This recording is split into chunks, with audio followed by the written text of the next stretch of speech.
రాజు news ప్రేక్షకులకు నమస్కారం. The journey కార్యక్రమానికి స్వాగతం. పల్లెల్లో అక్షర దీపం వెలగాలి అంటూ ప్రజా జీవనంలో ఒక అక్షర స్ఫూర్తిని, ఉద్యమ స్ఫూర్తిని తగిలించినటువంటి వ్యక్తి ఆయన పాటలు ప్రవహించే నది. ఆయన పదాలు ప్రజల నాలుకలపై ఉర్రూతలూగినటువంటి సరళితో ఉద్యమ స్ఫూర్తిని, చైతన్యాన్ని రగిలించినటువంటి భావజాలమైంది.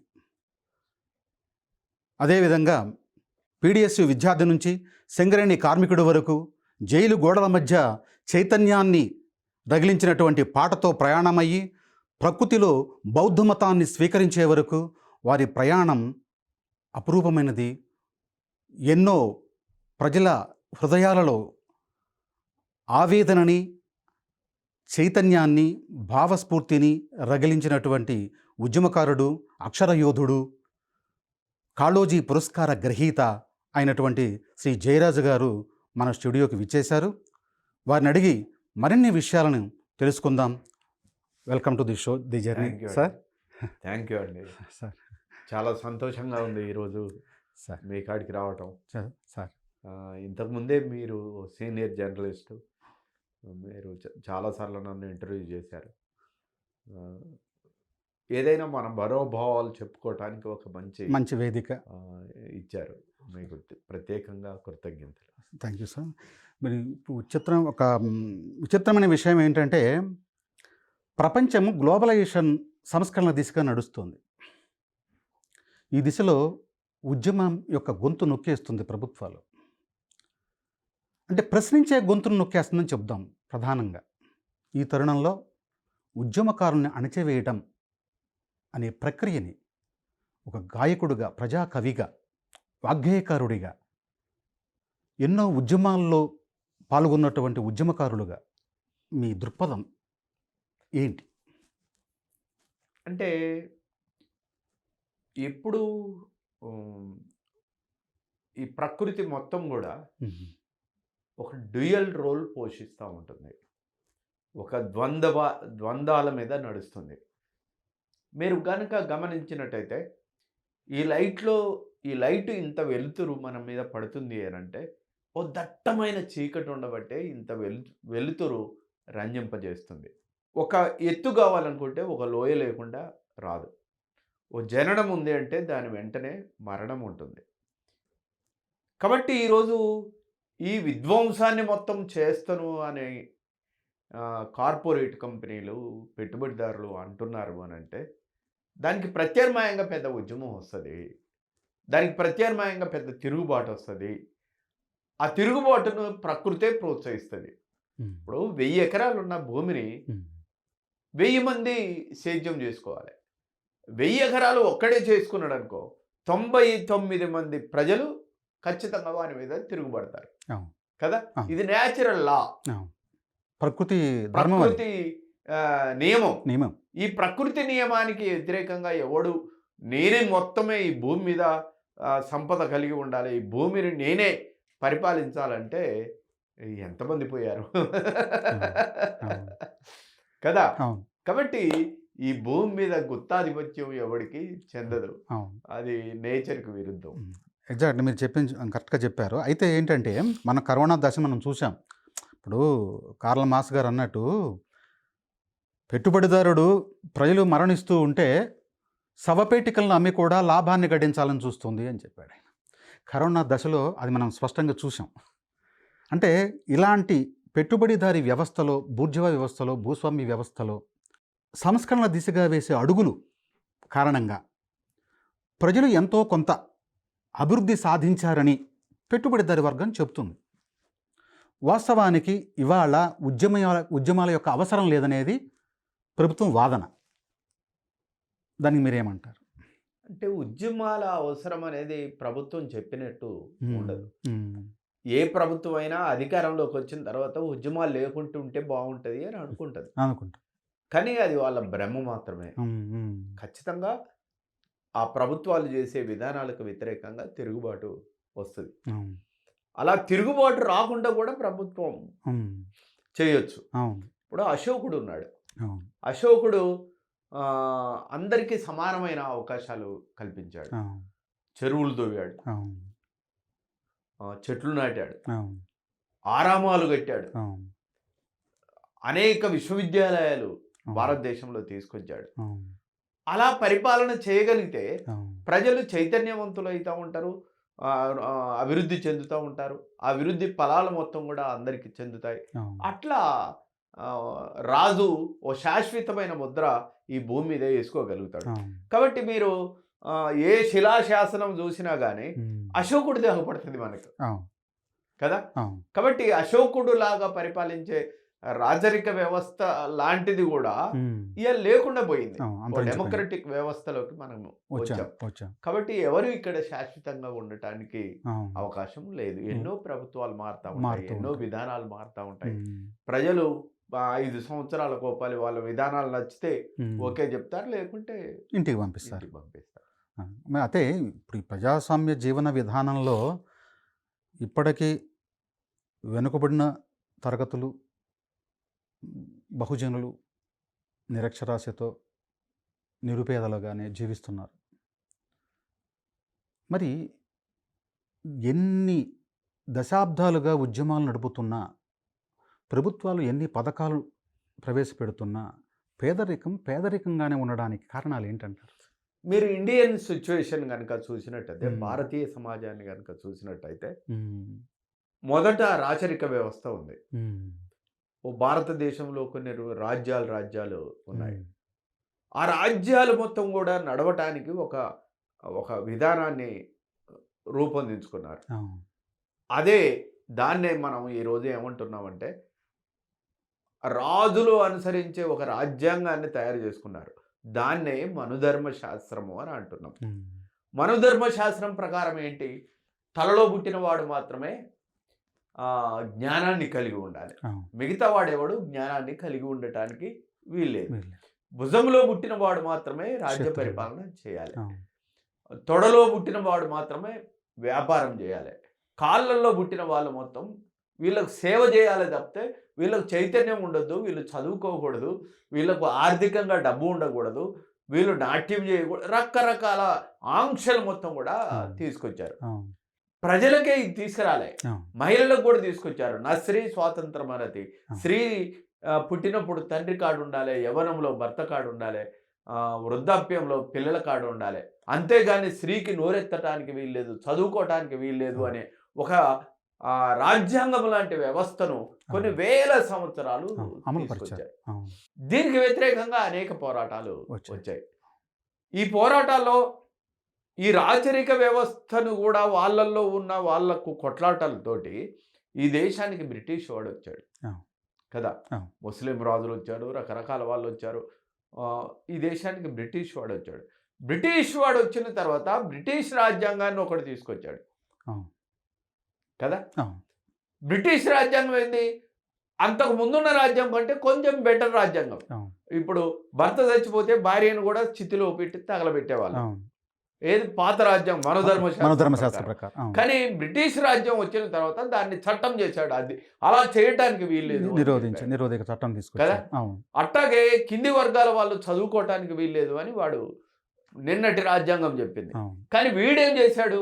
మా దగ్గరికి రండి, మీరు ఇంగ్లీష్ చదువుకోండి, అవును. మేము చదువు చెప్పడానికి ఈ ఏర్పాటు చేస్తామని వీడు ప్రజలకు చదువుకునే అవకాశం అట్లాగే బాల్య వివాహాలు చేసుకునేవారు. చేశారు. అవును, ఓ 90 ఏళ్ల ముసలోడికి 9 సంవత్సరాల అమ్మాయిని పెళ్లి చేసేవాడు అవును, బాల్య వివాహం కదా. అవునండి. బ్రిటిష్ వాడు వచ్చిన తర్వాత దాన్ని చట్టం చేసి పారేశాడు. అలా చేయటానికి వీల్లేదు అని అవును, చెప్పేశాడు. అందరూ చదువుకోవచ్చు అని చెప్పాడు. కొన్ని మిషనరీలు ఇట్లాంటివన్నీ పెట్టాడు. అవును, వాళ్ళ క్రిస్టియన్ మతం అభివృద్ధి కోసం కూడా ఇవన్నీ చేశాడు. చేశారు. ఇవన్నీ వాడు దోచుకోవటానికే చేయొచ్చు కాక కానీ కొంత మేలు జరిగింది. అంతకంటే కొంచెం అవును. సమాజం మారిన తర్వాత కొంత అవును. బెటర్ సొసైటీని మనము అవును, చూడగలిగాం. అవును సార్. ఈ టైంలోనే పూలే వచ్చాడు. అవును, ఆయన వేలాది మందికి అవును, పాఠశాలలు పెట్టాడు. మొట్టమొదటిసారిగా బడుగు బలహీన వర్గాలకు అక్షరాలు అవును. నేర్పించాడు. అవును, ఈ టైంలోనే ఆయన భార్య అవును, చదువుకుంది. అవును. ఆ చదువుకున్న తర్వాత మహిళలకు మొట్టమొదటిసారిగా ఈ దేశంలో మహిళలకు ఉమ్. అక్షరాలు నేర్పిన మహాతల్లి సావిత్రిబా. అవును. ఆమె ఎంటర్ అయింది. కొన్ని వేల స్కూల్స్ ఇవన్నీ కూడా వాళ్ళు పెట్టారు. అవును. దీనికి బ్రిటిష్ గవర్నమెంట్ కూడా కొద్దో గొప్ప సహాయం చేయటం మాట వాస్తవం. అవును. అలాగని వీళ్ళు బ్రిటిష్ వాళ్ళకి ఏజెంట్లుగా మాత్రం పనిచేయలేదు. అవును. కింది వర్గాల ప్రజలకు చైతన్యం కోసం అక్షరాలను ఉపయోగించారు తప్ప అవును. బ్రిటిష్ వాళ్ళకు వ్యతిరేకంగానే నిలబడ్డారు అవును. వీళ్ళందరూ అవును. కదా. అవును. దీని తర్వాత అవును. అనేక స్వాతంత్ర ఉద్యమాల తర్వాత అనే సుభాష్ చంద్రబోస్ కొట్లాడాడు, మహాత్మా గాంధీ కొట్లాడాడు, బాబాసాహెబ్ అంబేద్కర్ హోరాహోరీ కొట్లాడాడు, ఉమ్.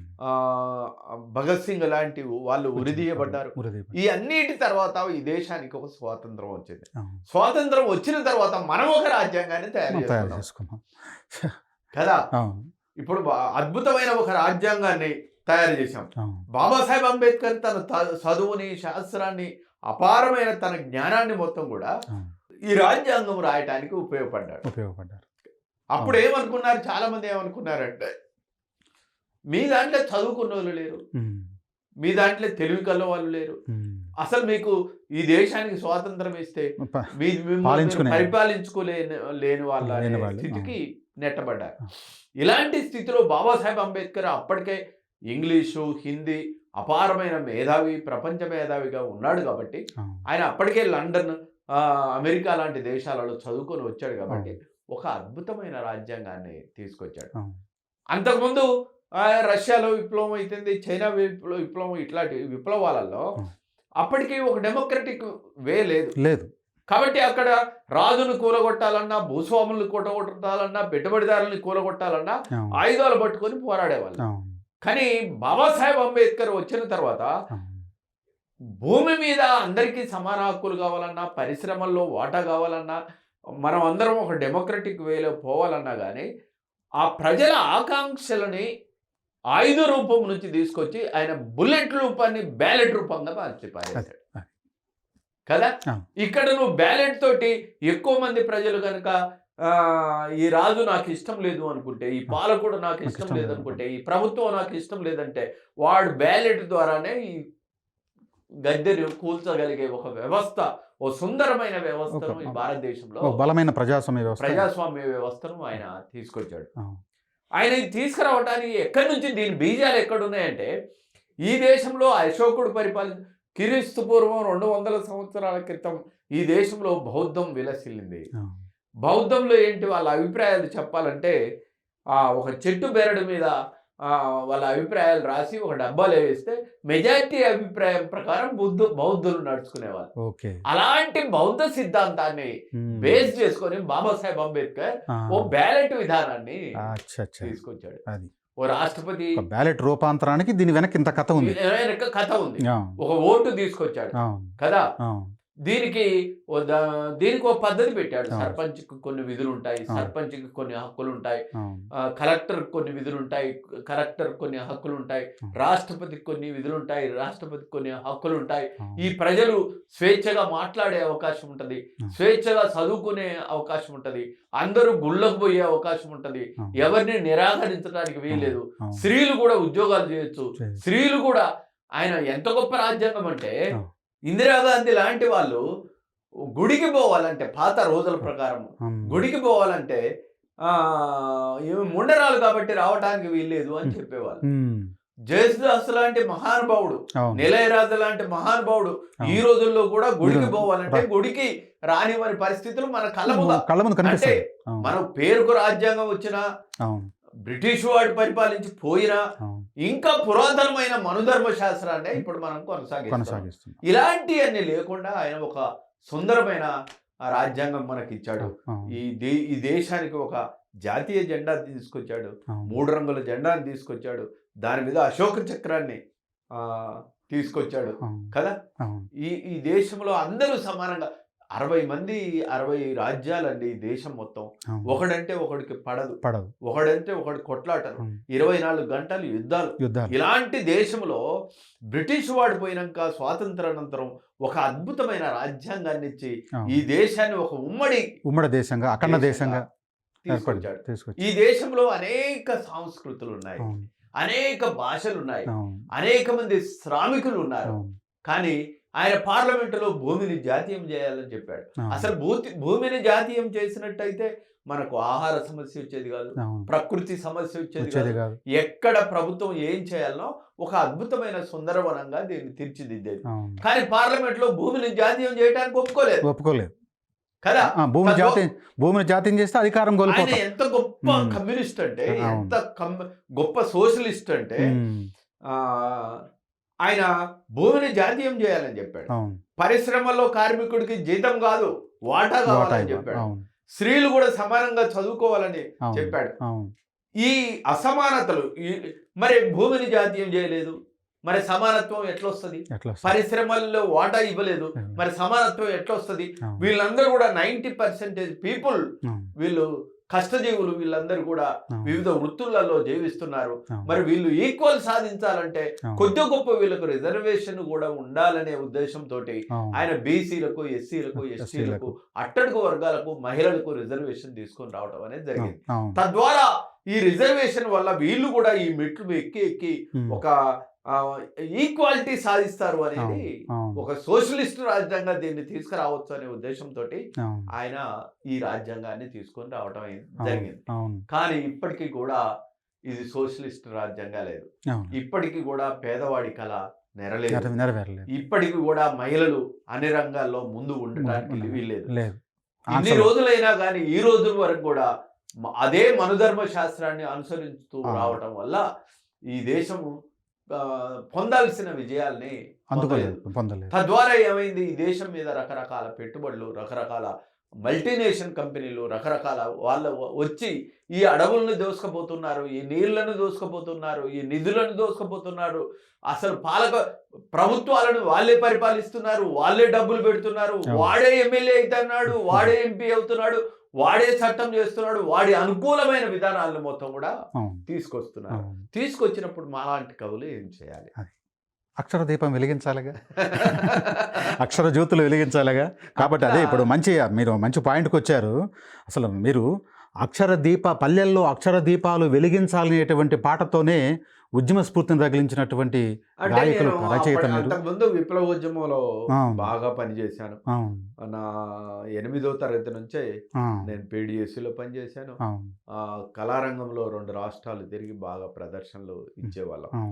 అలాంటి స్థితి నుంచి నేను మధ్యన ప్రభుత్వం నన్ను లీలావతి అనే ఒక మేడం నన్ను గుర్తించి, అప్పుడు లక్ష్మీ పార్థసారథి భాస్కర్ కలెక్టర్ ఉండే, ఆమె నన్ను అక్షరదీపంలో పనిచేయండి అంటే మొదట నేను వ్యతిరేకించాను. నేను ప్రభుత్వానికి అనుకూలంగా పనిచేయను, అయ్యో అందరూ అక్షరాలు నేర్వాలి కదా, మీరు పనిచేయండి అంటే అప్పుడు నేను వచ్చి పనిచేశాను.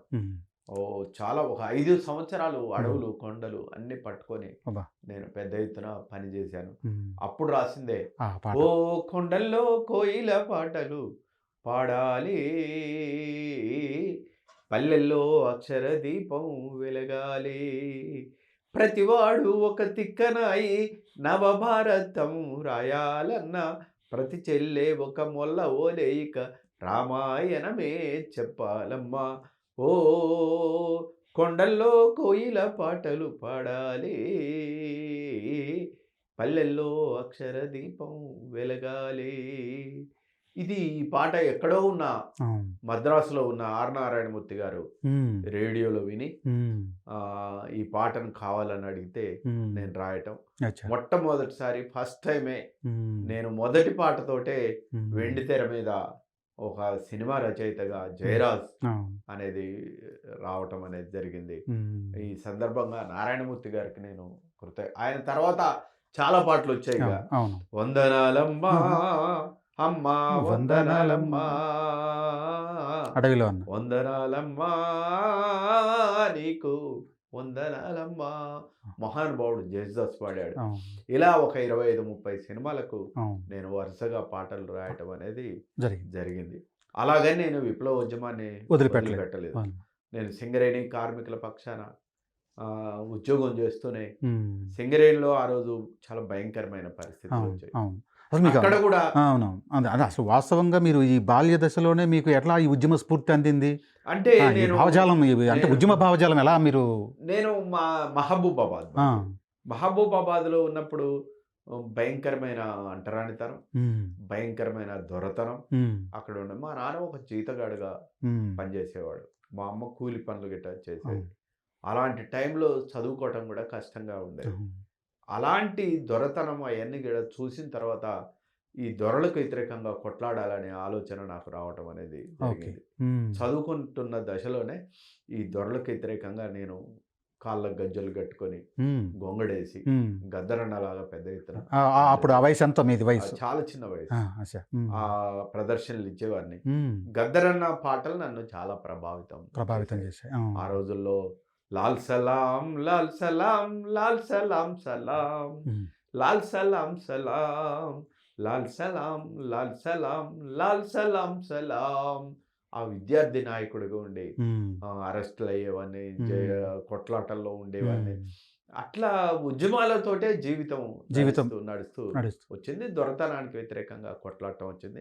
ఆ రోజుల్లో ఒక సంఘటన ఏదైనా మీకు గుర్తున్న సంఘటన? అది చాలా పగలపూట మొత్తం కూడా ఉమ్, మేము బీడీలు పెట్టి పోస్టర్లు రాసేవాళ్ళం ఉమ్, ప్రజల్ని. ఉమ్, రాత్రి మొత్తం కూడా ఉమ్, ఎక్కడ తెల్లగోడలు ఉంటే ఉమ్. ఆ తెల్లగోడల మీద వాల్ రైటింగ్ పోస్టర్ లాగా రాసే ఆ రాసేది. రోజుల్లో ఎక్కడ చూసినా కానీ వాల్ రైటింగ్ వాల్ ఉండేది. రైటింగ్ అసలు గోడలు మొత్తం కూడా ఒక విప్లవ కేంద్రాలుగా కేంద్రాలు నిలబడే ఉండేది. ఉండేది. అవును. పగలు మొత్తం కూడా విద్యార్థి ఉద్యమాలలో నాయకత్వం వహించటం, కొట్లాడటం, జైలు అరెస్టులు కావటం ఇదంతా ఉండేది. అచ్చా. రాత్రి మొత్తం కళా ప్రదర్శనలు, ఉమ్, కాళ్ళకు గజ్జలు కట్టుకొని ఊరు తిరిగి ఉమ్, కళా ప్రదర్శనలు ఉమ్. ఇచ్చేవాటం. అవును. ఇట్లా ఆ రోజుల్లో ప్రజల ఆదరణ ఎలా ఉండేది సార్? బాగా ఉండేది. కొన్ని ఆ. వేల మంది ప్రజలు ఉమ్. ఆదరించేవాళ్ళు. ఆ. ఒక వేల మంది ప్రజలు ఉమ్, ఆ, మాకు చాలా గొప్ప. అసలు ఏ రోజు కూడా వెనక్కి చూసుకోలేదు. చూసుకోలేదు. అన్ని ఉద్యమాన్ని ప్రజలు అంత ఆదరించారు. ఆదరించారు. ఆదరించారు. ఆ ఆదరణ దాని ఉమ్. ఫలితాలు కూడా వచ్చాయి. ఫలితాలు కూడా వచ్చినాయి అట్లాగే. దొరతనం క్రమంగా ఆ, తగ్గుతూ వచ్చింది. తగ్గుతూ వచ్చింది. కాబట్టి ఒక రకంగా ఆ చిన్ననాటి నుంచి ఆ ఉమ్. జీవితం అలా సింగరేణిలోకి వచ్చి ఉద్యోగం వచ్చిన అంటే తర్వాత పీడిఎస్ నాయకుడిగా చేశారు కదా మీరు? బాగా ఆ ఉద్యమంలో అంటే స్టూడెంట్ నాయకుడిగా కూడా, విద్యార్థి బాగా నాయకుడిగా ఎదిగారు. ఎదిగా ఆ, అది ఆ రంగం అప్పుడు ఆ నాయకుడిగా మీరు అనుభవించినటువంటి చాలా కొన్ని సంఘటనలు? చాలా సంఘటనలు ఉన్నాయి. ఒక మర్చిపోకటి.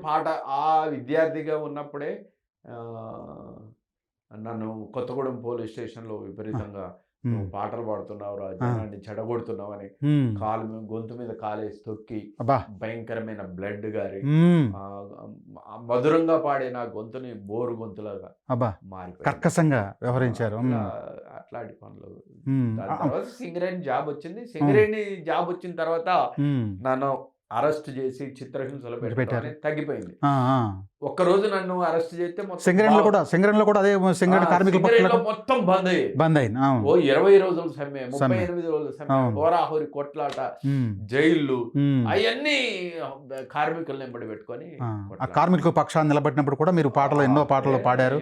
అమ్మ సింగరేణి, అమ్మ సింగరేణి, సల్లంగా చూడవే తల్లి సింగరేణి, అమ్మ సింగరేణి, మా తల్లి సింగరేణి, అవ్వ సింగరేణి, మా బువ్వ సింగరేణి.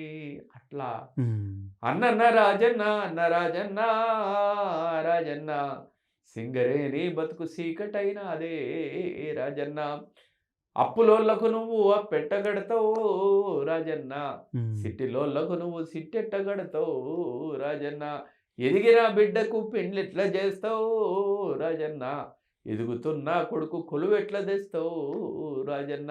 అలా సింగరేణి కార్మికుల్ని నా వెంట పెట్టుకొని హోరాహోరి కొట్లాడటం జరిగింది. అది చాలా సంవత్సరాల తర్వాత అట్లా పనిచేస్తున్న టైంలోనే అక్షరదీపము, సినిమాలు ఇవన్నీ వస్తున్న టైంలోనే నాకు ప్యాంక్రియాస్లో క్యాన్సర్ ఏర్పడి అప్పుడు నేను నిమ్స్ హాస్పిటల్లో జాయిన్ అయ్యాను. అప్పుడు డాక్టర్ గారు చాలా సీరియస్ కండిషన్, ఒక 2 నెలల కంటే బతకటం కష్టం అని చెప్పారు. ఆ టైంలో నా జీవన విధానంలో అది ఒక అద్భుతమైన మార్పు వచ్చింది. ఓ హింసాయుతమైన మార్గంలో నుంచి కంప్లీట్ ఒక డెమోక్రటిక్ వేలోకి వచ్చేసారు. నేను రావటం అనేది జరిగింది. అంతకుముందు నేను అన్నాల మీద ఎన్నో పాటలు రాశారు. ఎవరో ఈ బిడ్డలు నెంగిలో నెల వంకలు, ఎవరో ఈ పిల్లలు అడవి మల్లె పువ్వులు, వాళ్ళ నడుముల్లో తూటాల దండలు, వాళ్ళ నడకల్లో ఎర్రాని జెండలు. దొరల భూములెన్ని పంచినా ఒక్క సెంటు భూమి వీళ్ళు అడగలే. చెరువు కట్టాలెన్ని పోసినా ఒక్క చేను కంకి వీళ్ళు ముట్టలే. ఆకలి దప్పులు మరిసిరి అడవిలో అన్నలై తిరుగుతుండిరే. పేరు కొరకు వచ్చినందున అమ్మ నాన్న పెట్టిన పేరు చెప్పరు. ఆస్తి కొరకు వచ్చినందున వీపున సద్ది మూట కూడా ఉండదు. రాయన్న రప్పన్న సెట్టన్న పుట్టన్న సీకట్లో వెన్నెలై కాసిన చంద్రన్న. ఎవరో ఈ బిడ్డలు నెంగిలో నెలవంకలు. ఎవరో ఈ పిల్లలు అడవి మల్లె పువ్వులు. అలాంటి విప్లవోద్యమంలో నుంచి నేను క్యాన్సర్ హాస్పిటల్కి అవును. వచ్చిన తర్వాత నా డాక్టర్ 2 నెలల కంటే బతకవు అన్నప్పుడు అవును. అప్పుడు నేను ఒక ఎండ్లూరి చెన్నయ్య రాసిన బాబాసాహెబ్ అంబేద్కర్ జీవితం పుస్తకం చదివాను. దినచర్య అనే ఒక పుస్తకాన్ని చదివాను. చదివిన తర్వాత అప్పుడు నాకు అనిపించింది, అప్పటిదాకా నేను భూముల్ని పంచాలని కొట్లాడినవాడిని, అవును. కానీ బాబాసాహెబ్ అంబేద్కర్ భూమిని జాతీయం చేయాలని చెప్పాడు. అవును. అప్పటిదాకా కార్మికుల వేతనాలు పెరగాలని కొట్లాడేవాడిని, అవును. కానీ బాబాసాహెబ్ అంబేద్కర్ పరిశ్రమల్లో కార్మికుడికి వాటా వాటా కావాలని కావాలి. చెప్పాడు. అప్పటిదాకా స్త్రీలు ఈక్వాలిటీ విప్లవోద్యమంలో ఈక్వల్గా పనిచేసినప్పటికీ ఓ సమానమైన రాజ్యాంగం లేదు. అవును. కానీ ఈయన చదివిన తర్వాత ఒక రాజ్యాంగం ఉంది, ఓ చట్టం ఉంది, ఇగో ఇలాంటి కులాంతరాలు లేని మతాంతరాలు లేని ఒక అద్భుతమైన రాజ్యాంగం మనం ఉంది అనే విషయాన్ని నేను తెలుసుకొని అప్పుడు ఆయన మీద, అవును. అప్పటికే ఆయన మీద పాటలు పాటలు లేవు మీరు లేకపోయి అప్పుడు నేను మొట్టమొదటిసారిగా జగూరే జాగో అంబేద్కర్, జగత్ జననేత అంబేద్కర్, భవితకు మార్గం అంబేద్కర్, బడుగులకు ప్రాణం అంబేద్కర్, మా బల్లో టీచర్ అంబేద్కర్, మా బతుకు ఫ్యూచర్ అంబేద్కర్, మా దారికి టార్చ్ అంబేద్కర్, భారత్కు మార్క్స్ అంబేద్కర్. భారతదేశానికి ఓ సోషలిస్ట్ భావాలతోటి ముందుకొచ్చిన మహానుభావుడు. కాబట్టి బాబాసాహెబ్ అంబేద్కర్ మార్క్స్ తోటి సమానం అని చెప్పిన ఒక మొట్టమొదటి పాట పెద్ద కాంట్రవర్సీ అయింది. కమ్యూనిస్టులు వ్యతిరేకిస్తారు కదా సహజంగా. కోరితే అంబేద్కర్, భూములను పంచితే అంబేద్కర్, పరిశ్రమల వాటా అంబేద్కర్, ప్రగతి జన సూత్రం అంబేద్కర్, మా ఇంటి నీడ అంబేద్కర్, మా కొలువుల జాడ అంబేద్కర్, ప్రేమికుల స్వప్నం అంబేద్కర్, పేదలకు రాజ్యం అంబేద్కర్, జగోరే జాగో అంబేద్కర్, జగత్ జననేత అంబేద్కర్, భవితకు మార్గం అంబేద్కర్, బడుగులకు ప్రాణం అంబేద్కర్. పాట అయిపోయింది. తర్వాత ఆయన పూలే నాకు గురువు అన్నాడు. అప్పటిదాకా నాకు పూలే కూడా తెలియదు. పూలేని చదివిన తర్వాత అప్పుడు పూలే మీద ఈ దేశంలో బడుగు బలహీన వర్గాలకు మొట్టమొదటిసారిగా అక్షరాలు నేర్పిన మహానుభావుడు అనే సత్యం నేను విప్లవోద్యమంలో నేర్చుకోలేదు, ఇక్కడికి వచ్చిన తర్వాత నాకు కనబడింది. ఆయన సావిత్రిబా గురించి చెప్పాడు. సావిత్రిబా ఎవరోను చదివితే ఈ దేశంలో మొట్టమొదటిసారిగా మహిళలకు అక్షరాలు నేర్పిన మహాతల్లి సావిత్రిబా అనే విషయం తెలుసుకున్నాను. ఆయన బౌద్ధం తీసుకున్నాడు. ఏముంది బౌద్ధంలో అని చదివాను. బౌద్ధం అసలు కొన్ని అనే ఈ దేశం మొత్తం కూడా బౌద్ధము అద్భుతమైన ఒక సైద్ధాంతిక. బౌద్ధానికి దేవుడు లేడు, కానీ బౌద్ధం నైతిక విలువలు ఉన్నాయి. బౌద్ధం తీసుకున్న వాడేవాడు అబద్ధం ఆడాడు, బౌద్ధం తీసుకున్న వాడేవాడు మందు ముట్టుకోడు, బౌద్ధం తీసుకున్న వాడేవాడు వ్యభిచారం చేయడు, బౌద్ధం ముట్టుకున్న వాడేవాడు కూడా స్వార్థానికి ఒడిగట్టడు, సర్వే జన సుఖినో భవంతు, అందరూ చల్లగుండాలని చెప్పిన గొప్ప ప్రపంచ తాత్వికమైన థీరీ ఏదైనా ఉందంటే అది బౌద్ధం అనే విషయాన్ని. ఇవాళ జపాన్ కానీ, సింగపూర్ కానీ, మలేషియా కానీ, చైనా కానీ దేశాలు అభివృద్ధి చెందుతున్నాయంటే ప్రధానమైన కారణం ఈ దేశంలో పుట్టిన బౌద్ధం మాత్రమే. కానీ వైదికులు అట్లా అంటారు కదా, బౌద్ధం కంటే చాలా పురాతనమైనది వైదికము, బౌద్ధానికంటే ముందు గుడే లేదు అని వాళ్ళు వాదిస్తున్నారు కదా. బౌద్ధానికి ముందు గుడి లేదు. బౌద్ధం తీసుకొచ్చిన ఆరామాల్ని మొత్తం కూడా ఈ బ్రాహ్మణ మతం ఏదైతుందో, వైదిక మతం ఏదైతుందో అవన్నీ కూడా బౌద్ధారామాలని మొత్తం కూడా నాశనం చేశారు. బౌద్ధాలను మొత్తం కూడా చంపివేశారు వైదికులు. బౌద్ధ ఆరామాలలో మొత్తం కూడా ఏం లేదు, జస్ట్ ఉమ్, బుద్ధుడికి ఒక టోపీ పెట్టారు, ఒక కిరీటం పెట్టారు, ఆ.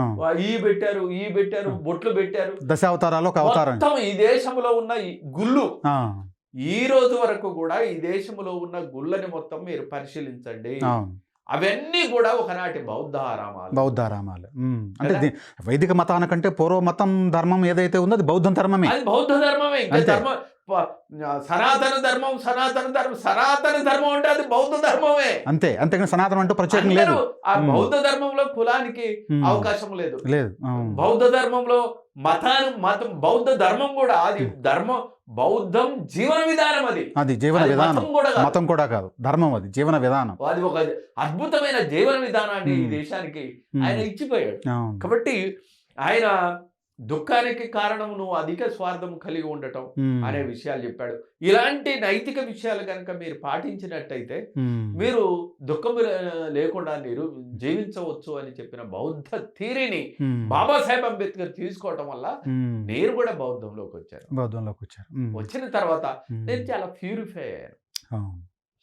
కంప్లీట్ నా శరీరంలో ఉండే అవలక్షణాలు మొత్తం కూడా కొట్టివేయబడ్డాయి, తీసివేయబడ్డాయి.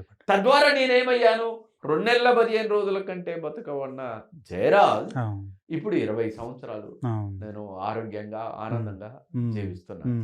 దాని తర్వాత నేను బౌద్ధం మీద బుద్ధం శరణం గచ్చామి, బౌద్ధం శరణం గచ్చామి, సంఘం శరణం గచ్చామి, ధమ్మం శరణం గచ్చామి, బౌద్ధం మీద పాటలు రాశాను.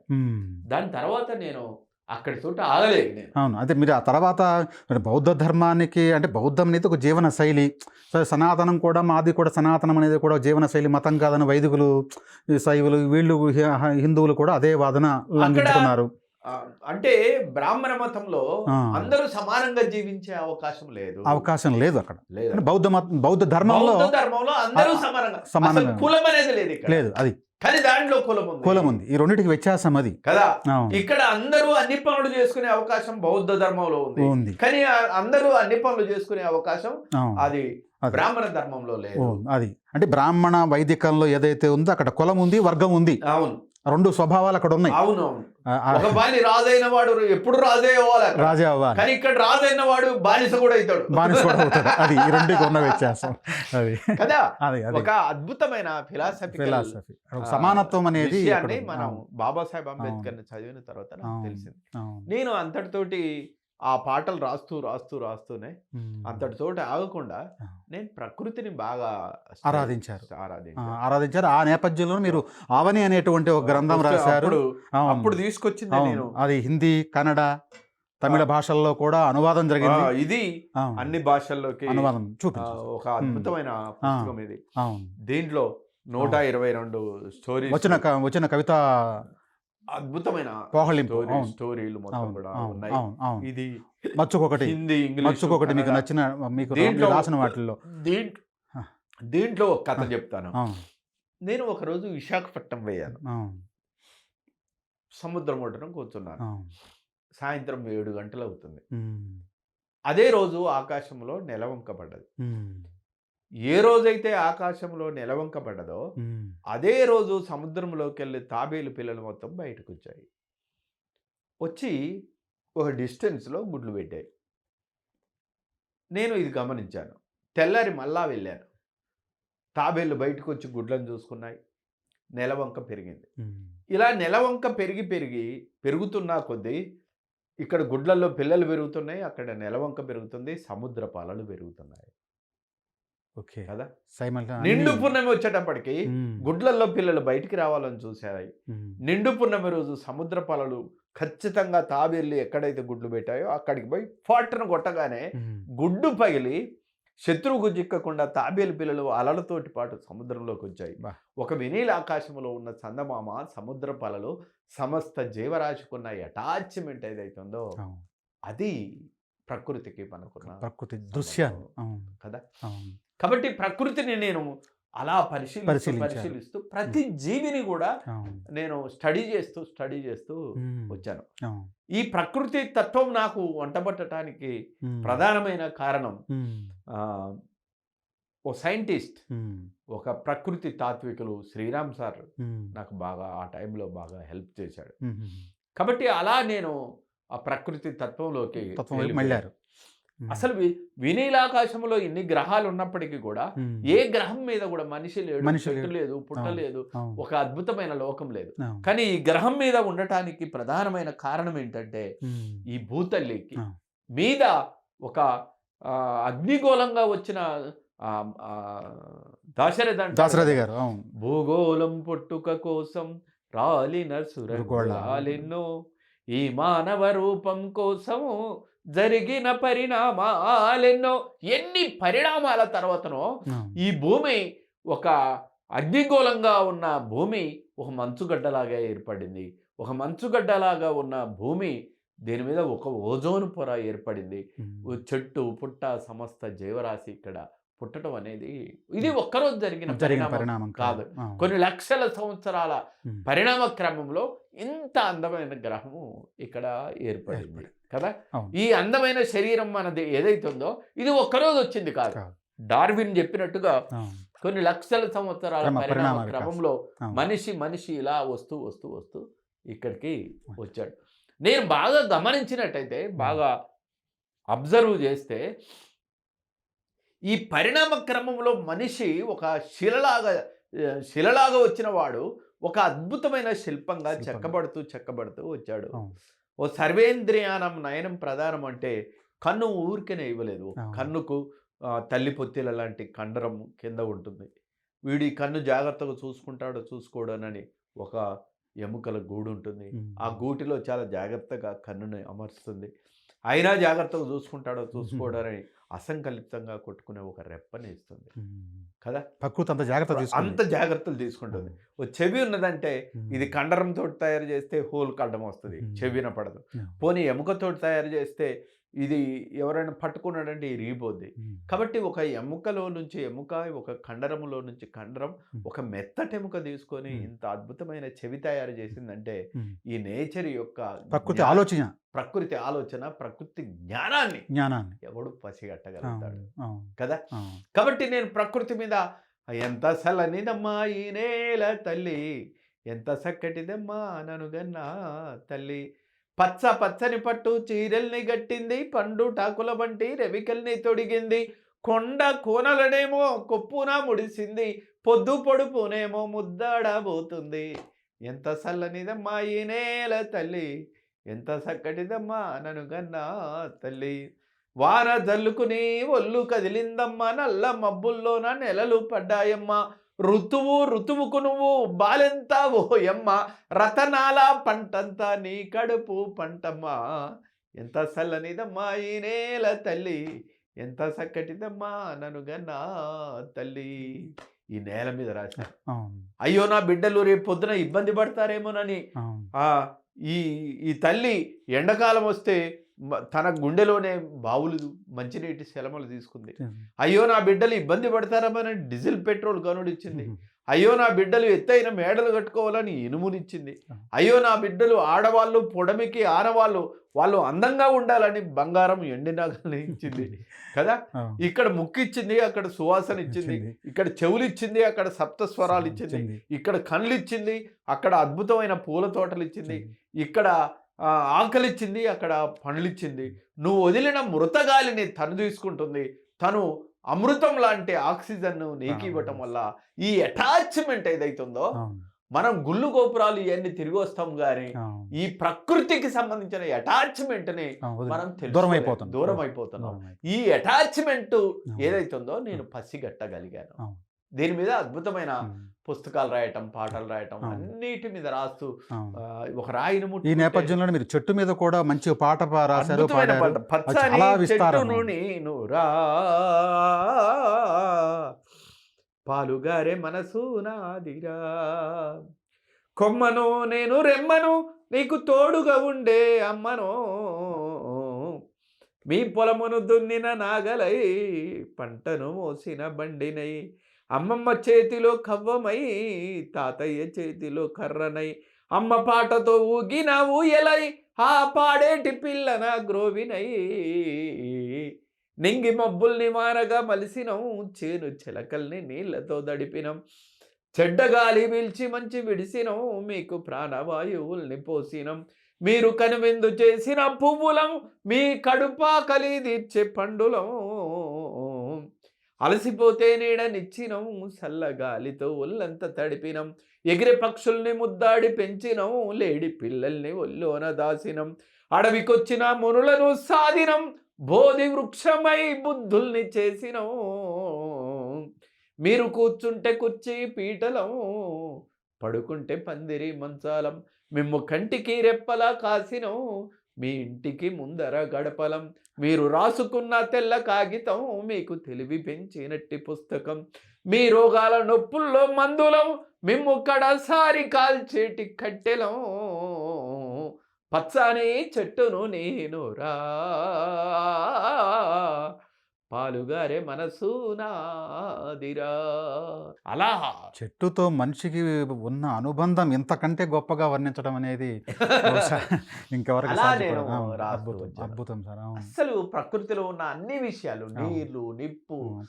సూర్యుడు, అవును. చంద్రుడు, అవును. ఆకాశం, సమస్త విశ్వం మీద నేను అవును. పాటలు రాస్తూ రాస్తూ రాస్తూ అవును. రాస్తూ, అవును. నీరే ఆహారం, నేలకు నీరే మాగానం, పారే జలపాతం, పొడమిపై నీరే బంగారం. ఉమ్. అలా నీటి మీద ఆ రాశాను. నీరు ఇప్పుడు నీటి సమస్య కూడా మామూలు సమస్య ఏం కాదండి. ఇప్పుడు ప్రపంచవ్యాప్తంగా అంతర్జాతీయంగా ఎదుర్కొన్న ప్రధాన సమస్యలో నీటి సమస్య నీటి కూడా ప్రధాన సమస్య సమస్య అయింది. ఇప్పుడు నీటిని పరిరక్షించుకోవాల్సిన సమస్య సమస్య ఈ రోజు మన కూడా రోజు కళ్ళ మనం ముందు. ఎదుర్కోబోతున్నాం. అట్లా నేచర్ లో ఉన్న అన్ని ఉమ్. జ్ఞానమే ఎలా ఉంది, అవును. ఇలా మనం బాగా అభివృద్ధి చెందుతున్నామని చెప్పబడుతున్న ఈ జ్ఞానం అంతా కూడా అవును. నేచర్ నుంచి వచ్చిందే. అవును. ఓ కొంగ ఎలా ఎగురుతుందో చూసి అవును. విమానాన్ని కనిపెట్టాడు, ఓ తొమ్మిద ఎలా ఆడుతుందో చూసి హెలికాప్టర్ కనిపెట్టాడు. అవును. నీకు సమస్త యాంత్రీకరణ మొత్తం ఇలా మొత్తం కూడా అక్కడి అవును. నుంచి కాపీ కొట్టి మనం తీసుకొచ్చుకున్నదే తప్ప తీసుకోవాలి. ప్రకృతి మనం నుంచి నేర్చుకోవాలి. మనకు మానంగా క్రియేట్ చేసింది కాదు. మనం కాదు అవును. కదా. అవును. మీరు ఒక్క మాటలో ఇంకా మనిషికి స్వచ్ఛంగా చెప్పాలంటే, ఉమ్. మన కాళ్ళు మనం తయారు చేసుకునేవి కావు, చావు. మన చేతులు మనం తయారు చేసుకునేవి కాదు, కావు. మన కళ్ళు మనం తయారు చేసినవి కావు, మన చేతులు మన చెవులు మనం తయారు, ఉమ్. ఈవెన్ మనం ఆలోచించే బ్రెయిన్ కూడా ప్రకృతి ఇచ్చిందే తప్ప మనది కాదు. అవును. అంటే ఈ ప్రకృతి ఇచ్చిన దగ్గరే వచ్చిందండి అక్కడ. అంటే మీరు ప్రకృతి అనేది మనం సాహిత్యము ప్రకృతిని అవగాహన చేసుకొని అవలోకన చేసుకొని మీరు ఆలింగనం చేసుకున్నారు కాబట్టి ప్రకృతి యొక్క తత్వాన్ని మీరు ఆవిష్కరించగలిగారు. కానీ ఈ ప్రకృతి తత్వాన్ని ఆవిష్కరించడంలోనే చిన్న ముడి పెడుతున్నారు. ఇక్కడ ఏంటంటే ప్రకృతి ఇచ్చిన దాన్ని భగవంతుడు ఇచ్చాడు అని చెప్పేసి సనాతనం చెప్తుంది. మనిషి చాలా పిచ్చివాడు. ఆ, వాడి కడుపున పుట్టిన పిల్లల్ని కూడా దేవుడు సృష్టి అనుకుంటాడు. అది కదా అది కదా బాధ, అది కదా సమస్య అది అసలు అక్కడ. కదా. అవును. ఇప్పుడు భార్య భర్తలకు ఎక్కడ లోపం ఉంటే పిల్లలు పుట్టరు, లేదు ఇద్దరు మంచిగా ఆరోగ్యంగా ఉన్నారనుకో మంచి పిల్లలు. నేచర్ ఎంత గొప్పదంటే, నేచర్ ఎంత గొప్పదంటే ఇప్పటికీ గుళ్ళు గోపురాలకి సంతానం కలగట్లేదని తిరిగే వాళ్ళు కొన్ని కోట్ల మంది ఉన్నారు. మరి దీన్ని ఎట్లా మనం చూడాలి అంటే 21వ సత్యనారాయణ గారు గమనిస్తే దేవతలు రెండు రకాలు. మనం తయారు చేసుకున్న దేవతలు, మనల్ని తయారు చేసిన దేవతలు. మనం తయారు చేసిన దేవతలకు అన్ని మన లక్షణాలే వస్తాయి. ఇప్పుడు అదే నేచర్ ఒక పువ్వు తయారు చేసిందంటే బ్యూటిఫుల్ గా తయారు చేస్తాం. నేచర్ చేసే పనిలో ఒక క్రియేటివిటీ ఉంటుంది, నేచర్ చేసే పనిలో ఒక పర్పస్ ఉంటుంది కదా. కానీ మనిషి చేసేదానికి ఇవన్నీ ఉండవు. మనిషి ఏం తయారు చేసినా ఒక సైడ్ ఎఫెక్ట్స్ చాలా వస్తూ ఉంటాయి. మనిషికి స్వార్థం ఎక్కువ ఉంటుంది, బంగారం మీద క్యావుష్ ఎక్కువ ఉంటుంది.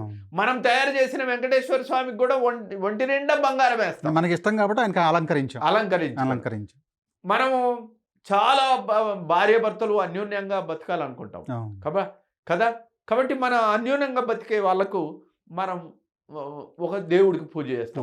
మనకు మటన్ తినాలనిపిస్తుంది, దేవుని కాడ మటన్ పెట్టుకుంటాం. మనం మందు తాగాలనిపిస్తుంది, దేవుని కాడ మటన్ పెడతాం. మనలో కొంతమందికి ఇద్దరు ముగ్గురు భార్యలు కావాలనుకుంటారు. అవును. కాబట్టి మన దేవుడు దేవతలు కూడా కూడా ఇద్దరు ముగ్గురు భార్యల్ని తయారు చేస్తారు ఆపాదిస్తాం అట్లాగా. కదా. ఆ. కాబట్టి మనిషి తయారు చేసిన దేవుడు మనిషిలాగానే ఉంటాడు. అంటే సంప్రదాయం అనేది మన ఆలోచన జీవన శైలి నుంచి వచ్చిందే కదా, అంతే కదా. అవును. అదే నేచర్ చేసే పనిలో, అవునవును. నేచర్ చేసే పనిలో ఉమ్, నేచర్ ఏం చేసినా గానీ ఉమ్, సైడ్ ఎఫెక్ట్స్ ఉండవు. అవును. ఇక్కడ కళ్ళు ఇచ్చింది, అక్కడ అందమైన పూల తోటని ఇచ్చింది. అవును. ఇక్కడ చెవులు ఇచ్చింది, సప్తస్వరాలు ఇచ్చింది. ఉమ్, ఇక్కడ ఆకలి ఇచ్చింది, అక్కడ పనులు ఇచ్చింది. ఉమ్, ఒక ఆక్సిజన్, నీకు ప్రాణవాయువు. అసలు అంత కాదు, మీకు ప్రాణవాయువుని ఇచ్చేది ఎవరు? ప్రకృతి. ప్రకృతి. ఉమ్. అసలు నిన్ను తయారు చేసిన ప్రకృతిని వదిలిపెట్టి నువ్వు ఎక్కడెక్కడో తిరుగుతావు ఎందుకు? ఉమ్. కదా. అంటే ఈ ప్రకృతిని తయారు చేసింది కూడా దేవుడనే కదా. ఆహా. భగవంతుడనే ఒకవేళ కదా. నువ్వు చూడదలుచుకుంటే అవును. నువ్వు ప్రకృతిని బాగా ప్రేమించు. ఉమ్, ఒకవేళ నువ్వు ప్రకృతిలోనే పరమాత్ముని చూడగలిగేటట్టు అయితే ఉమ్, ప్రకృతిని నువ్వు ప్రేమించు. ప్రకృతి విధ్వంసం కాకుండా చూడు. ఆ. ప్రకృతిని కాపాడవలసిన బాధ్యత ప్రకృతిని నీది. కాపాడితే భగవంతుని నువ్వు కాపాడుకున్నట్టే. కాపాడినట్టే కదా. ఎగ్జాక్ట్. ఇప్పుడు చాలా మంది అనుకుంటారు, అవును. ఆ యెహోవా దేవుడు ఇది వెలుగు వచ్చింది, ఒకరోజు భూమి వచ్చింది, ఒకరోజు ఇది వచ్చింది. బైబిల్ బైబిల్ గ్రంథం ప్రకారం అవును. ఈ ప్రకృతి మొత్తం దేవుడు సృష్టించాడు అని అవును. చెప్తాను. అవును.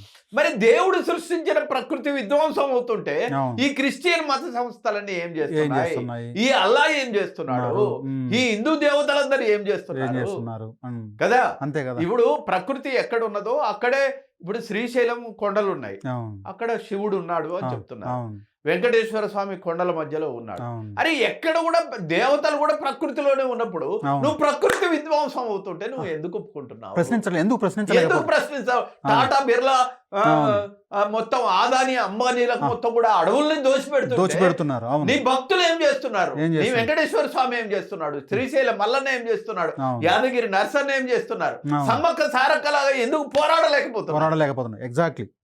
ప్రకృతి కోసం పోరాడారు. నువ్వు సమ్మక్క ప్రకృతి సారక్క. కోసం ప్రకృతిని నిలబెట్టాలి కదా. నిలబెట్టాలి కదా. మహాత్మా గాంధీ ఏమంటాడంటే, ఉమ్, మన పూర్వీకులు ఎలాంటి ప్రకృతిని ఇచ్చిపోయారో ఉమ్, మనం కూడా మన పిల్లలకు అలాంటి ప్రకృతి ఇవ్వాలి. అంటాడు. అవును. ఎంగెల్స్ ఏమంటాడో, ప్రకృతి నిన్ను కనుక నువ్వు విధ్వంసం చేస్తే అవును. నిన్ను 10 రెట్లు విధ్వంసం చేస్తుంది చేస్తుంది. అని అవును. చెప్తున్నాడు. ఉమ్, కాబట్టి అవును. ఇలాంటి టైంలో అవును. సమస్త దేవాలయాలు, దేవుళ్ళు, భక్తులు, హిందువా, ముస్లిమా, క్రిస్టియనా అనేది లేకుండా మనం అందరం కూడా ప్రకృతిని పరిరక్షించుకోవాల్సిన బాధ్యత ఉంది. మన భుజస్కంధాల మీద ఉంది కదా. అవును. నువ్వు ఈ ప్రకృతి మొత్తం దేవుడే ఇచ్చిండని చెప్తున్నావు కదా. అవును. మరి దేవుడు ఇచ్చిన దాన్ని నువ్వు కాపాడుకోవాల్సిన బాధ్యత. అవును. మన కృష్ణ గోదావరి నదులు అవును. ఇవాళ మలమూత్రాలు మోసే కేంద్రాలు అయిపోయాయి.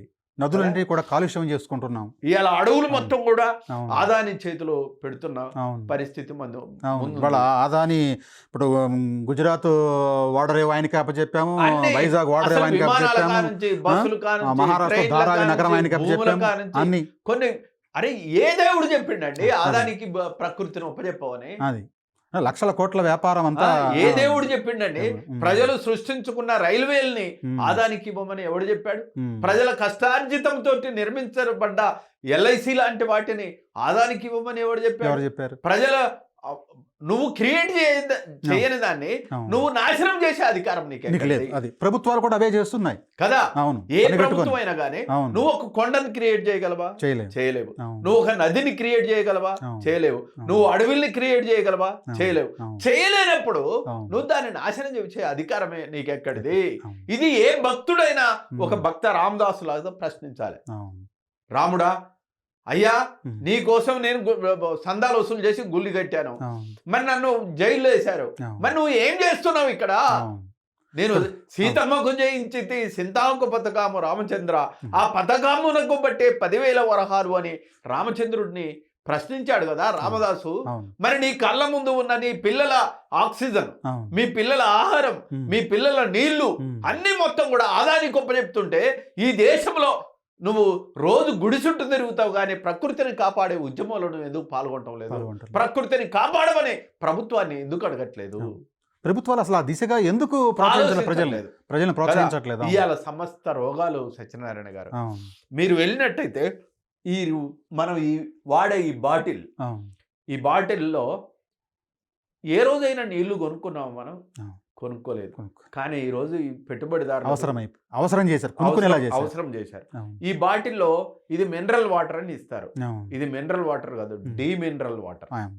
ఈ నీళ్ళల్లో ప్లాస్టిక్ అణువులు ఉంటాయి. అవును. ఇవి గనక కడుపులోకి పోతే తాగితే అవి శరీరంలోకి వెళ్ళి క్యాన్సర్ వస్తుంది. అవును. పోనీ తాగిన తర్వాత ఈ బాటిల్ ఏం చేస్తాం, పడేస్తాం. అవును. పడేస్తే ఇది ఎటుపోద్ది, మళ్ళీ నదుల్లోకి పోయి ఏం చేద్ది, సముద్రంలో పోతుంది. సముద్రం. ఇవాళ సముద్ర జలాలలో ఉండే అనేక సముద్ర జీవులు మొత్తం అంతరించిపోవడానికి కారణం కూడా ఈ ప్రధానమైన కారణం అవును. మనం తయారు చేసిన ఈ వస్తు- బాటిల్ వల్ల అవును. ఏర్పడింది కదా. అవును. మరి దీనికి ప్రత్యామ్నాయం ఏంటి? నేను 5 సంవత్సరాలుగా వీటికి వ్యతిరేకంగా, పోరాడు. ప్లాస్టిక్ వ్యతిరేకంగా కొట్లాడుతున్నాను. అవును. దీనికి ప్రత్యామ్నాయంగా నేను తీసుకొచ్చింది ఏంటంటే ఉమ్. ఇలా తీసుకొచ్చాను. సార్. నేను దానికి ప్రత్యామ్నాయంగా ఈ బాటిల్ తీసుకొచ్చాను నేను. ఉమ్. నువ్వు దీంట్లో మినరల్ వాటర్ పోసుకుంటావు ఇంట్లోకి వెళ్ళి వచ్చేటప్పుడు అవును. కదా. అవును. ఇందులో ఎండాకాలం అయితే చల్లనీళ్ళు పోసుకుంటాం, చలికాలం అయితే ఉమ్. చల్లని వేడి నీళ్ళు పోసుకుంటాం. ఉమ్. ఈ బాటిల్ నేను తాగిన తర్వాత పడేస్తారా? అవును. పడేయరు. పడేయరు కదా. ఈ బాటిల్లో నీళ్లు తాగటం వల్ల క్యాన్సర్ వస్తుందా? రాదు కదా. రాదు.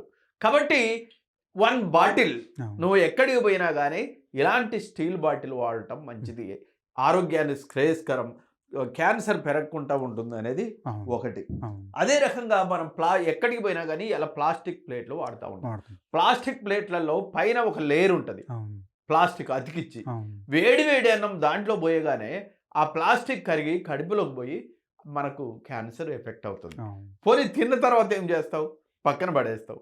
పడేస్తే ఏమైందంటే మనం తిని పడేసిన ప్లాస్టిక్ ప్లేట్లు తిని ఉమ్. ఇలా పశుజాతి మొత్తం అంతరించిపోతుంది అవును. కదా. అవును.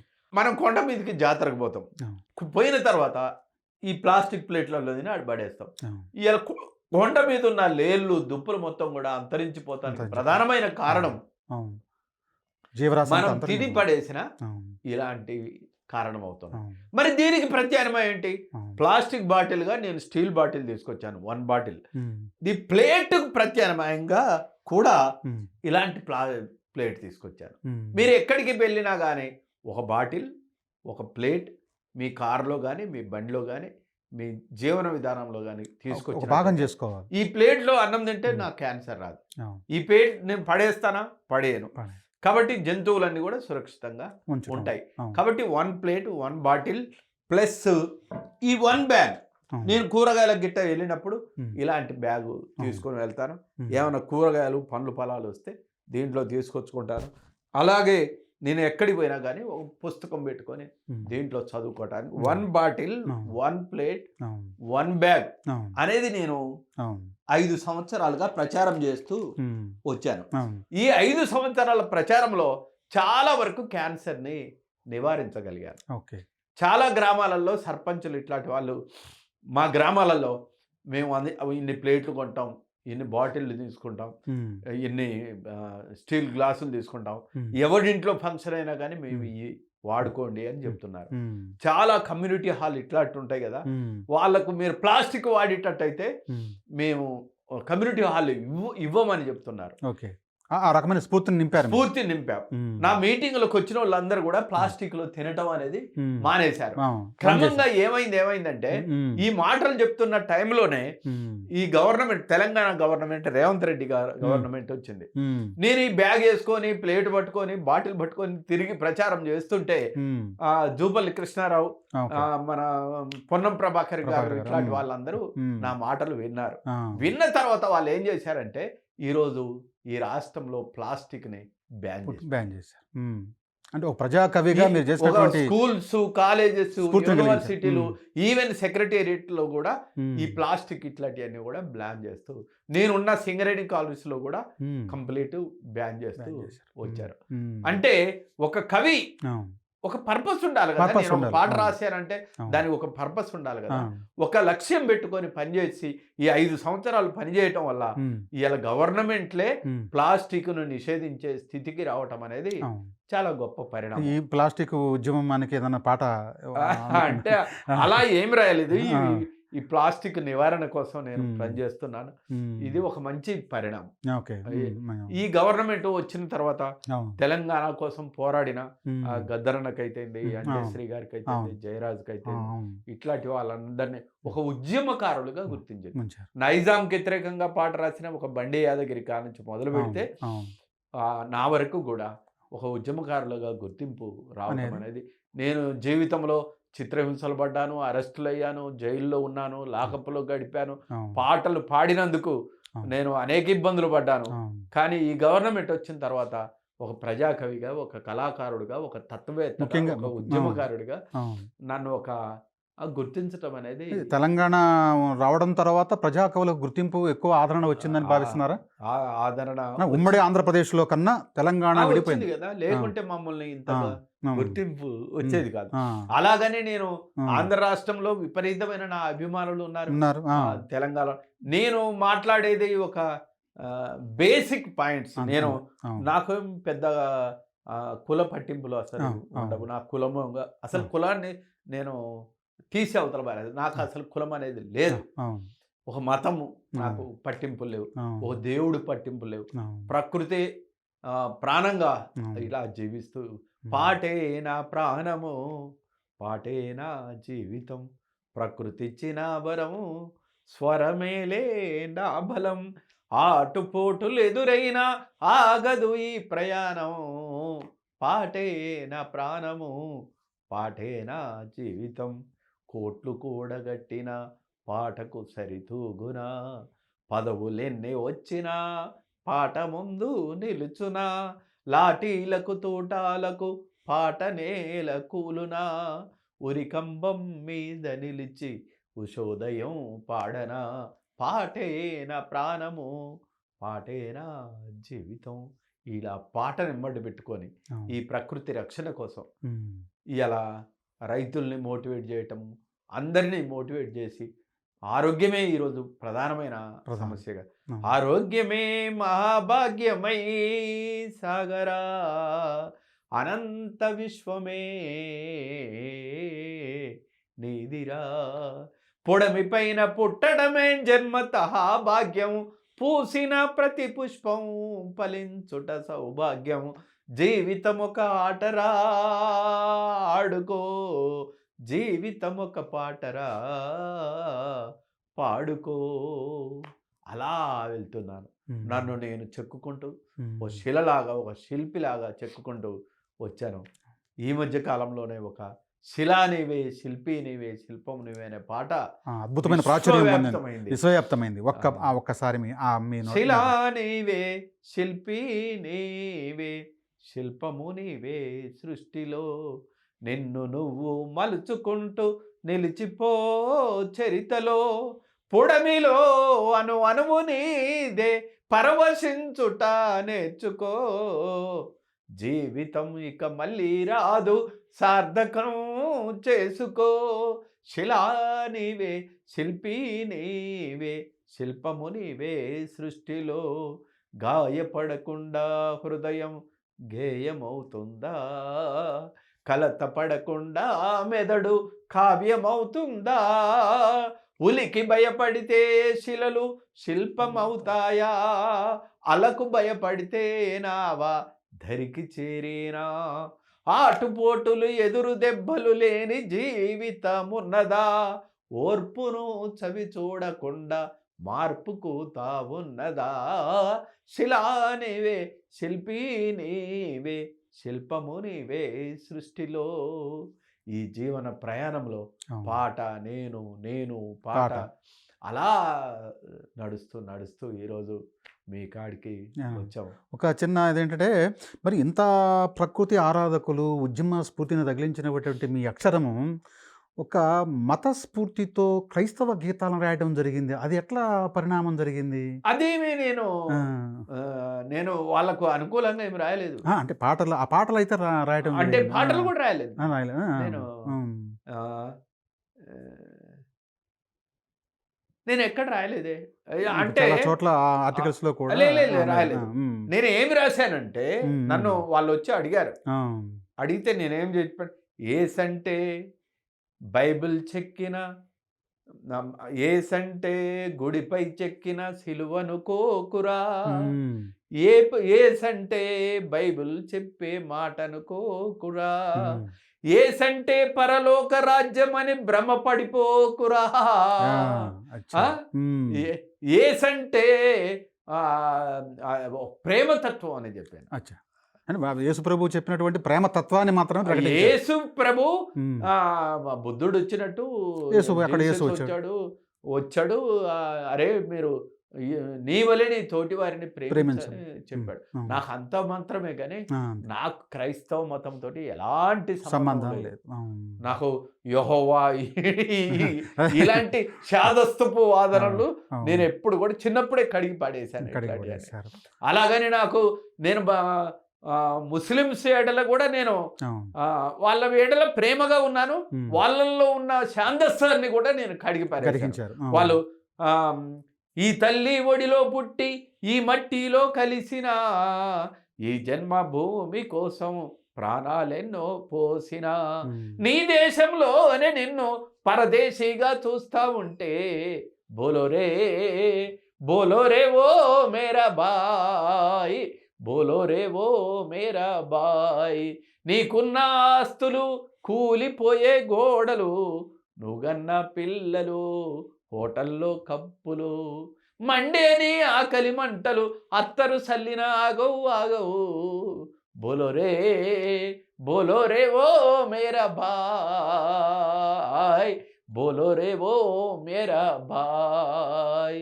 అలాంటి ముస్లిమ్స్ ఎడల ఇంత మంచి గీతము రాసిన నేనే అవును. వాళ్ళు ఇబ్బంది పడుతుంటే వాళ్ళ మీద రాశారు. అవును. బురకాలో తిరిగేటి మైబూబక్క అని బతుకంతా నరకమేనా మైబూబక్క, ఉమ్, కాళ్ళ పట్టీలు పెట్టి చెవుల బుట్టాలు పెట్టి తల నిండా పూలు పెట్టి చక్కని సీరే గట్టి తెల్లంగా తయారయ్యి మైబూబక్క నువ్వు నల్లంగా తిరుగుతావే మైబూబక్క, అవును. ఇంటి ముందాల పరదా ఇంటి వెనకాల పరదా, సుక్కల్ని చూడవాయే సూర్యుణ్ణి చూడవాయే, పండంటి వెన్నెలతో మైబూబక్క నువ్వు పాటన్న పాడుకోవే మైబూబక్క. ఎంత అద్భుతమైన వాళ్ళల్లో ఆర్ద్రత. అవును. సంస్కరణ మంచి తీసుకురావడానికి. అవును. అంటే ఇప్పటికీ ప్రపంచవ్యాప్తంగా చాలా దేశాల్లో ఈ పరదా పద్ధతి కొనసాగుతూనే ఉంది.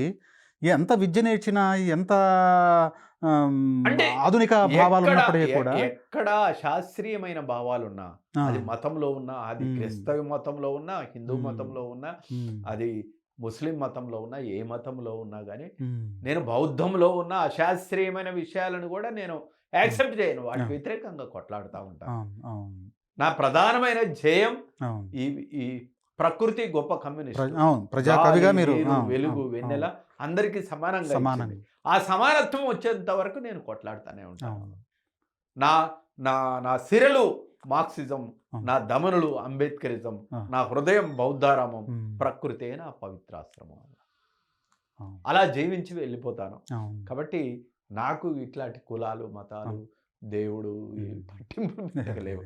ప్రజా వాగ్గేయకారులు గద్దర్, అందశ్రీ, ఉత్తరాంధ్ర కవి, ప్రజాకవి వంగపండు ఇలాంటి ఎంతోమంది అస్తమించారు. మీరు ఆ తరం నుంచి ఈ ప్రజా సమస్యలపైన మీ కలం ఇంకా పరిగెడుతూనే ఉంది. బహుశా అది ఉద్యమం ఒకప్పుడు కావచ్చు, ఇప్పుడు ప్రకృతి మీద. ఈ సమాజానికి ప్రజల్ని చైతన్యవంతులను చేయడానికి ప్రజా కవుల అవసరం ఎంతుంది? మీ వారసులుగా మీరు ఎవరు ప్రజా కవుల్ని పరిచయం, అంటే ఒక కవిని, మంచి వాగ్గేయకారుని ఎవరు పరిచయం చేస్తున్నారు? అంటే నా భావజాలం ఏదైతుందో, నా మార్క్సిస్ట్ ఐడియాలజీ, నా అంబేద్కర్ ఐడియాలజీ, నా బుద్ధిస్ట్ ఐడియాలజీ, నా ప్రకృతి తత్వం ఏదైతుందో అదే నాకు నా రేపటి తరానికి అందించేది కదా. కవి ఎప్పుడు చచ్చిపోడు. రాజు మరణించే ఒక తార రాలిపోయే కదా, సుకవి మరణించే ఒక తార గగనమే, రాజు నివసించు రాతి శిలలయందు, సుకవి జీవించు ప్రజల నాలుకలయందు. నా పాట, నా తత్వం ఏదైతుందో చిరకాలం ఈ భూమి మీద ఈ సమాజం మారేంత వరకు కొనసాగుతూ ఉంటుంది. కాబట్టి కవి మరణిస్తాడని నేను అనుకోవటం. అందరూ నా దేహాన్ని చూసి నన్ను మరణించాడు అనుకుంటారు కానీ నేను ఆ రోజే మళ్ళీ తిరిగి జననం అనుకుంటాను నేను.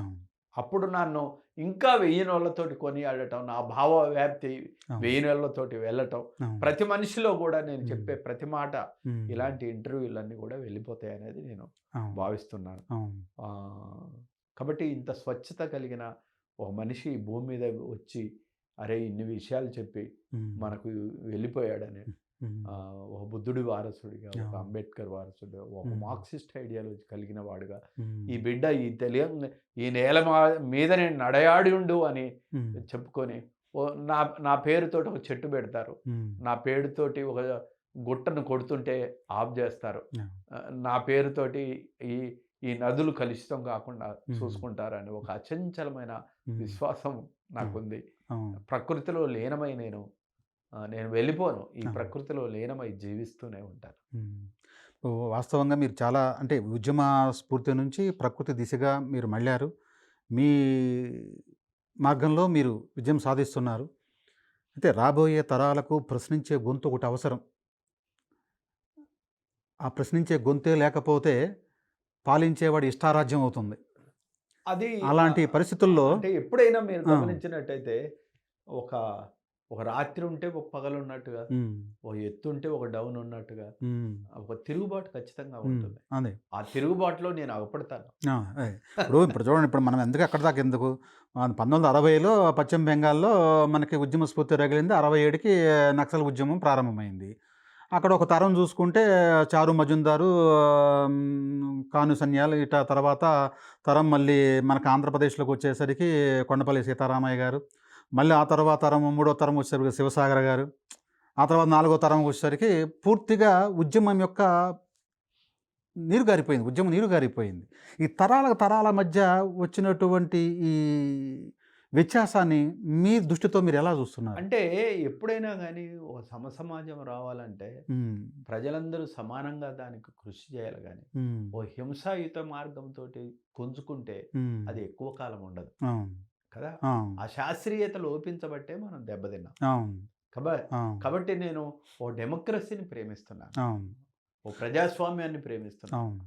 ఈ ప్రజాస్వామ్య వ్యవస్థలో ఇంకా అద్భుతమైన విజయాలు సాధించాలంటే ఇంకా ప్యూరిఫై కావాలి కదా. అంటే హింసతో ఏమి సాధించలేం, హింసతోటి ఏమి సాధించలేం. అంటే తుపాకీ వదలాల్సిన అవసరం ఇవాళ చాలా అవసరం. అది అవన్నీ అవుట్డేటెడ్ సాయుధ పోరాటాలు రష్యా విప్లవంతో పోయినాయి, చైనా విప్లవంతోనే పోయినాయి. అంతే. భారతీయ సమాజానికి అవన్నీ ఒక బ్యాలెట్ అనే ఒక బుల్లెట్ ను బ్యాలెట్ గా మార్చాడు. దీంతో నువ్వు ఏదైనా ఓ సుందర వనాన్ని సృష్టించవచ్చు. అది బాబాసాహెబ్ అంబేద్కర్ ఇచ్చిన ఒక అద్భుతమైన విషయం మనకు. కాబట్టి ఇప్పుడు ఈ గ్లోబలైజేషన్ సంస్కరణ దిశగా నడుస్తున్నటువంటి అభివృద్ధి పదంగా ఈరోజు తుపాకీ అవసరం లేదు, కలంచాలు అంటే దీన్ని కూడా డెమోక్రసీ పద్ధతిలో మార్చవచ్చు. మీరు ప్రకృతిని రక్షించే చట్టాలు తీసుకురావచ్చు. ఆల్రెడీ రాజ్యాంగంలో ప్రకృతిని సేవ్ చేయడానికి కావాల్సిన అన్ని ఏర్పాట్లు అక్కడ ఉన్నాయి కదా. ఈ భూమిని జాతీయం చేయొచ్చు. కాబట్టి ఇలాంటి అభివృద్ధి ఫలాలు ఈ భూమిని జాతీయం చేయడం జరుగుతుంది అంటారా? ఎందుకు జరుగుద్ది అంటే ప్రజలు ఏమీ లేని పరిస్థితికి నెట్టబడ్డప్పుడు ఈ భూములు మొత్తం కొంతమంది 10 మంది 20 మంది చేతుల్లోనే ఉన్నప్పుడు ప్రజలు ఆటోమేటిక్ తిరుగుబాటు చేస్తారు. వాళ్ళ గొయ్యిని వాళ్ళే తవ్వుకుంటారు అంటారు, పెట్టుబడిదారులు. చాలా దేశాలలో జరిగిన పరిణామ క్రమాలు, చాలా దేశాలలో ప్రజలు తిరుగుబాటు చేస్తే విమానాలకి పారిపోయారు సందర్భాలను చూసి ఈ దేశ నాయకులు కూడా ఏదో ఒక రోజు అలాంటి పరిస్థితి ఖచ్చితంగా వస్తుంది. ఈ ప్రకృతిని కాపాడకుంటే అలాంటి ఒక గ్రీన్ రివల్యూషన్ ఈ దేశానికి వస్తుంది. ఇప్పుడు ఆ గ్రీన్ రివల్యూషన్ అన్నప్పుడు ఆ గ్రీన్ రివల్యూషన్ పేరుతో, గ్రీన్ టెక్నాలజీ పేరుతో దాన్ని కూడా పెట్టుబడిదారులు వ్యాపారంగా మలుచుకుంటున్నారు కదా. అది ఎంతో కాలం నడవదు. ఖచ్చితంగా ప్రజలు తిరుగుబడతారు. ఈ భూమి అందరిదనే విషయాన్ని సాధించుకుంటారు. ఖచ్చితంగా సాధించుకుంటారంటారు. సరే, అట్లాగే మీ కుటుంబ నేపథ్యంలో మీరు ఎన్నో ఒడిదుడుకులు అనుభవించారు.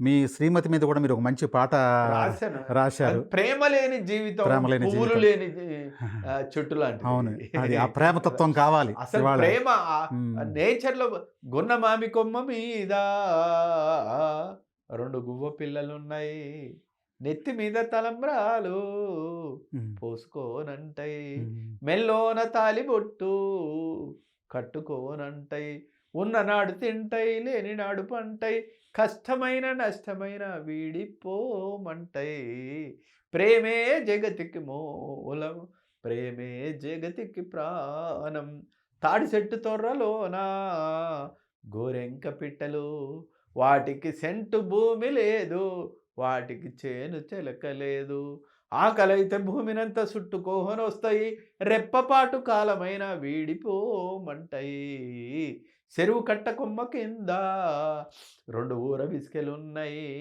అవి అల్లుకున్న గూడు చూడు, అవి ఆడుకున్న ఆట చూడు, ఇంటికాడ పిల్ల పాప చూసుకుంటదొక్కటి, చేనుకెళ్ళి కంకులాను ఏరుకొస్తదొక్కటి, ప్రేమ అది. ప్రేమ నువ్వు నేను అల్లుకున్న బంధం, ప్రేమ నీకై నాకై కట్టుకున్న భవనం, ప్రేమ ఎదురు చూపులు, ప్రేమ కలవరింతలు, ప్రేమ నిండు గుండెలు, ప్రేమ పండు వెన్నెలలు, ప్రేమ సమస్త జీవన సౌందర్యాలు, ప్రేమ ఆలు మొగలై సాగిపోయే పయనం, ప్రేమ ఆకలి దప్పులు మరిచిపోయే లోకము, ప్రేమ కష్ట సుఖాలలో కలిసి ఉండే స్నేహం, ప్రేమ అటుపోటులను తట్టుకునే ధైర్యం, ప్రేమ కపట మెరగదు, ప్రేమ నటన చేయదు, ప్రేమ హింస పెట్టదు, ప్రేమ చేతిలో చెయ్యి వేసుకున్న శబదం, ప్రేమ అనంతమైంది కదా. అనంతమైనది. ప్రేమ తత్వం ఒకటే మూలం అన్నిటికీ. నేచర్ ఇద్దరు భార్యాభర్తలనిచ్చి అటు పడేసి వదిలిపెట్టలే, అవును. వాళ్ళిద్దరి మధ్య ఒక ప్రేమ, అనురాగము, ఆత్మీయత, ఒకరు లేకుంటే ఒకరు జీవించలేని ఒక వాతావరణం కల్పించిందే, అవును. అక్కడ నేచర్ అవును. చాలా గొప్ప. అవును. అట్లా నా భార్య మీద కూడా చాలా రాశాను నేను. రాశారు. అవును. పొద్దున లేసినావు మంగమ్మ, నువ్వు పొయ్యి రాజబెట్టినావు మంగమ్మ, నువ్వు పొయ్యి రాజబెట్టినావు మంగమ్మ, బువ్వ వండి కూర వండి పొద్దుటేల సద్ది గట్టి, మల్లెలోలే బట్టాలు ఉతికి పొల్లగల్ల ఒళ్ళు గడిగి, చాకిరంత చేసి చేసి మంగమ్మ, నీ చేతి గీతలరుగునమ్మా మంగమ్మ. అంత బాగా ఇలాంటి చిత్రం. ఎన్నో ఉమ్. జీవన ప్రయాణంలో ఎన్ని వందల వేల పాటలు రాశారు. 4 సంపుటాలు వసంత గీతం అని చెప్పేసి 4 సంపుటాలు వెలువరించారు. వసంత గీతం, జయరాజు పాటలు, జయరాజు విముక్తి పాటలు. చాలా అవును. అలా అవును. వందనాలమ్మ పాటలు, పాటలు. రకరకాల. అవును. అడవిలో అన్న అద్భుతమైనటువంటి పాట. తల్లి మాతృ స్వభావాన్ని అద్భుతంగా వర్ణించారు.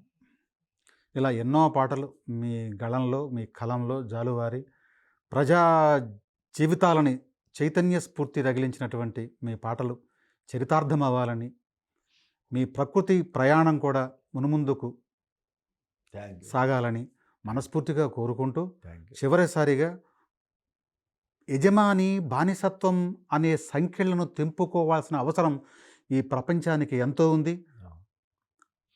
ప్రజల్లో బానిసలు కాదు అని యజమాని చూసే రోజు రావాలి అంటే మనుషులంతా ఒక్కటే. ఒకటనేటువంటి భావన కలగాలి అనేందుకు పనివాళ్ల మీద కూడా మీరు ఒక మంచి పాట రాశారు. ఒక్క పాటతో మనం ఈ కార్యక్రమాన్ని ముగిద్దాం. శ్రామికుల మీద చాలా పాటలు వచ్చాయి. అవును, అవును. ఇల్లు తిరిగేటి పాని పిల్లలం, ఇల్లు వాకిల్లు లేని కూలి పిల్లలం అయ్యా, పల్లెంలో గంటెలం పాసిపోయిన బువ్వలం, పనంత తీరినాక మూల నుండే సీపురులం, చీకట్లో వెలుగుతున్న దీపమవుతాము, పొద్దున్నే వాకిట్లో ముగ్గులవుతాము, ఎర్రెర్ర బుగ్గలాకు నిగ్గులవుతాము, ఏడిస్తే పిల్లగల్ల తల్లులవుతాము, మా ఇంటి దోరసాని చాలా మంచిది, నోరు తెరిసిందంటే మున్సిపాలిటీ, తెల్లాని పాత బట్ట దానం ఇవ్వదు, నల్లాని కాకికైనా చెయ్యి దులుపదు. ఇలాంటి ఈ ప్రవాహం ఎన్నో పాటలు, రోజులు సరిపోవు మీ సాహిత్యం గురించి చర్చించుకోవడానికి. అద్భుతమైనటువంటి మీ జీవన ప్రయాణం ప్రజలకు ఎంతో ఉపయుక్తం కావాలని, మీ పాట ఒక తోటలాగా, ఒక బ్యాలెట్ లాగా ప్రజల చైతన్యవంతానికి ఉపయోగపడాలని, భావితరాలకు స్ఫూర్తినివ్వాలని మనస్ఫూర్తిగా కోరుకుంటూ, మీ విలువైన సమయాన్ని మాకు కేటాయించినందుకు జయరాజు గారు మీకు ధన్యవాదాలు.